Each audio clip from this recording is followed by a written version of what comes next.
Alrighty, we're vlogging April 20th. See if I can find a comfortable. I think that works. Well, let's just go through the list. Camera stuff. I did a couple things. Today I'm on a shotgun, so I have a feeling it'll sound better than what I normally do, because I'm pretty bassy when I put the lav mic on, and this thing has a low cut, so I might sound like a person today. In addition to that, I adjusted my color profile a little bit. I dropped the contrast and boosted the saturation a little bit, just to see if I like it a little more. Also, my hair is terrible. Anyway, yeah, so basically shotgun mic today, which is kind of overkill because it's like a proper boom sized shotgun mic on my camera, so it's much bigger than my camera, but that's fine. Cred. Did I write? Yes. We're in the final couple weeks of putting my portfolio together, so I'm doing a lot. I finished a draft of one of my half hours, and I'm not going to mess with it again, so that's in the portfolio. We table read my last half hour, and it needs a fair amount of work, but that's what I'm going to be working on right now. I started working on it yesterday, and then also my feature, because I just can't get that feature done. Yeah. I'm going to adjust this mic a little bit. That's better. Where's the top? You can't see.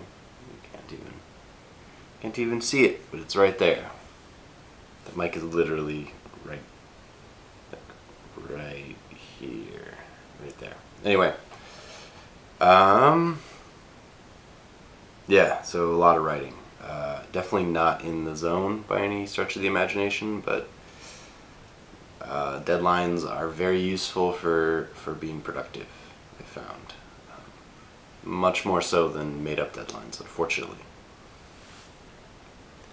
Oh, I also wrote some other stuff. So, just because of stress and or just the need to distract myself, I was coming up with some good ideas. So I came up with an idea for a web series that I could shoot on my own, sort of documentary style narrative. Also, I free write a lot, but lately I haven't.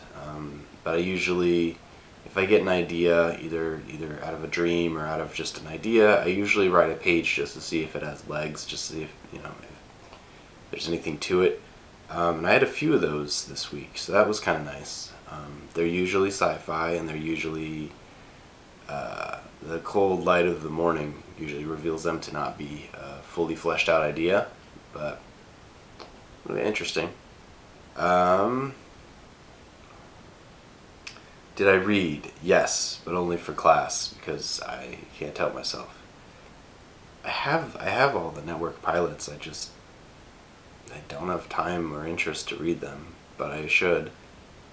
So I read a couple of half hours, and then somebody turned in a 15-minute animated, and it was super fun. What did I watch? The stuff that I've been watching Barry, and it's just getting better and better on HBO. Silicon Valley is having a really strong season. I keep going back through Zach Stone's Gonna Be Famous, the Bo Burnham show, and I can't believe how good it is. But I also watched the movies.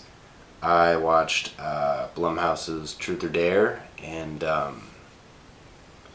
there were 5 people in the theater, including myself, and we were just laughing. So, not a very good movie, but it made a crazy amount of money for what it was shot for. I think it was shot for like $3.5 million, and it made like 25. So the argument is lost. But yeah, it was weird. And then I also saw Rampage, because I think I mentioned this, but I have a very strong opinion about the Rampage video game, and I was a huge fan, and this looked like it was going to be not that, and my suspicions were correct on it wasn't what the video game was almost at all. So, but it was a blockbuster, so it made money. So there's that. We're up to the writing tip. Okay, cool. Yeah, okay. So this is mostly writing. I think this approach is a lot more useful towards writing, especially when you're writing on spec on your own with your own ideas, because there's an inherent need when it's your own idea to stay in love with the idea, and feelings come and go when it comes to writing, in my experience. So it's when to step away from an idea with the expectation of coming back to it. And yeah, and so my take on the when to step away from it is if nobody's waiting for it, and if you're really just it's for you, you should be working on it as much as you can. But also, if you're just dead to it, that's when you step away from it. And the expectation is come back, and depending on how busy and how creative you are, I feel like 2 weeks is a pretty good amount of time. But the way I do it is, I'd say I have about 5 scripts in some sort of fashion, sort of in my rotation, and about once a month I'll dig up a new script, or I'll jump to a different script, just because sort of the changing of the gears helps. You a couple days away from a script usually isn't enough time to forget enough about it, and sort of disconnect all of the sort of internal thinking that doesn't like make it to the page. So whatever amount of time it requires to disconnect all the sort of prejudices and where was I in this moment when I was writing this experience, whatever it takes to get rid of that, that's when you go back in. So you can go back in sort of divorced from it and not necessarily owning the script. So that way you can sort of critique it objectively, or more objectively.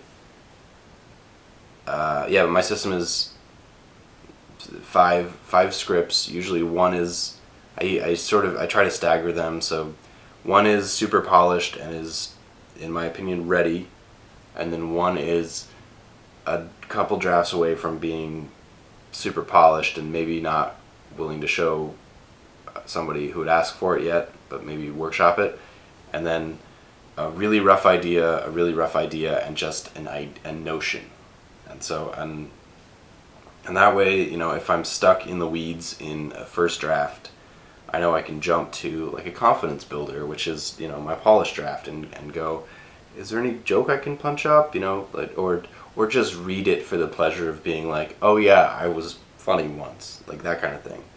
Like in soccer we would call it a trap game, where the varsity just kicks the tar out of the JV team, so they have the confidence going in to another game.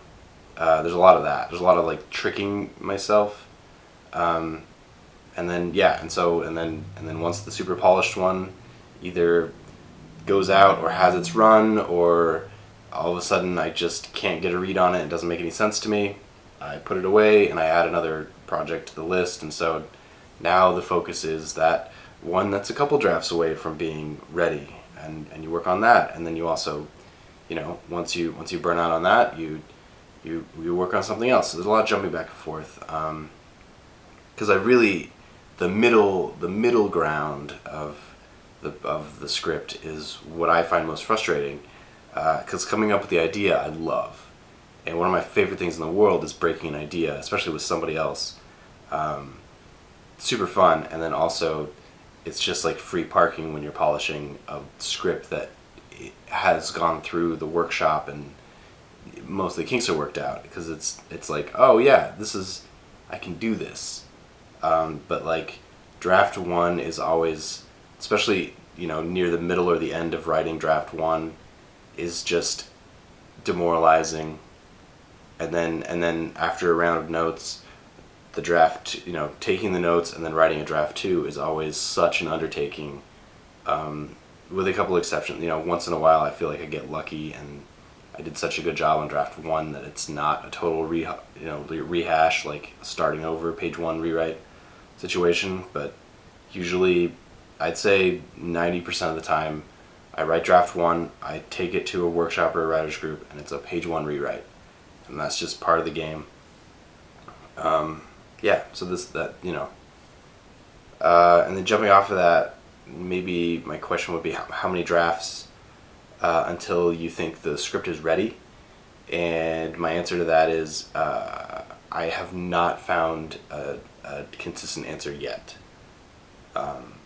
Because I've had scripts that I pretty much didn't get any new notes on, any creative notes on after the second draft.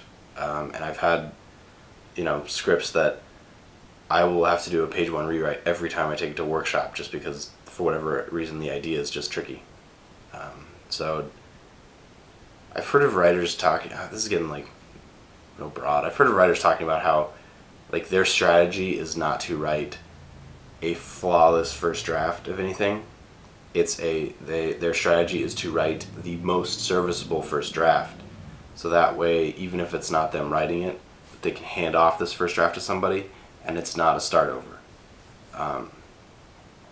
I think that works more in existing series when a bunch of people sort of understand the series better than a pilot, for instance, because there's so much going on in a pilot. But yeah, my strategy is always just once you're in writing mode for the first draft, just shut your eyes and get it out as fast as possible, with the understanding that you did a great job and it's a draft, but you're gonna start over as soon as it goes through notes, because you just there's stuff you find and there's stuff that you have to lose in order to make it better. I went off weird. Okay, so how many minutes are we at anyway? 12 minutes. I've been going kind of fast. The box office. To my great surprise, I actually did 5 out of 5 on the box office last weekend. It was Rampage, A Quiet Place, Truth or Dare, Ready Player One, and Blockers. And I need to go see Blockers, but I've seen the rest of them. And A Quiet Place is wow. And it's getting sort of a word of mouth boost. I found that. They expanded it into more theaters last week, which it deserves it. It's an experience. I would argue this is probably the first experience movie of the year, where you really there are certain movies. Ready Player One was almost that, where there's certain movies that you have to see in the theater, in the environment of the theater, to properly experience it. And Ready Player One was kind of that, because 3D helps, but I would say the tension of being in a theater with a bunch of people holding their breath during A Quiet Place is something that's really, it's an event movie. You gotta be there and live it like Woodstock. It's that kind of movie. Yeah. This week, nothing is really coming out. Just the Amy Schumer movie, I Feel Pretty, which I'm not hearing super great things about. I saw one of Amy Schumer's movies a couple of years ago, Snatched, I think I saw. But I don't usually go out of my way to see the Amy Schumer movies. Anyway, so this week, A Quiet Place, Rampage, so they would have switched. I Feel Pretty, Amy Schumer, Truth or Dare, Ready Player One. That's my theory. Any last notes? I hope that I'm gonna sneeze. No, I'm not. I hope that I colored it properly this time. Excuse me. Yeah, the thing is, I'm still trying to hone in exactly in camera the look I want, so I don't have to mess with it at all right now. And I'm very close, but I'm still having to do a couple adjustments every single time. And I think I might be there, because it would be nice to just have a preset in the camera, so that if I know I'm not going to be coloring it, or if I know whoever I'm handing it off to is not going to be coloring it, and they just want it, and it just has to look like it's the real world. Ideally, the setting I did now is there, because I mean that's kind of what film stock was. Video, I'd say less so, because video has a look that is video-y, like news reporter video camera type look. But like, you know, film stock, since color film has always kind of looked a certain way. I mean, every brand had its own sort of look to it, and that was kind of a thing. But you know, there wasn't a lot you could do to change the colors after you've physically recorded it, and so everybody just sort of understood that these colors are what a film looks like. And this is my attempt to sort of replicate that. All right, do some writing, and what a wide frame. Should have been sitting up. All right, bye.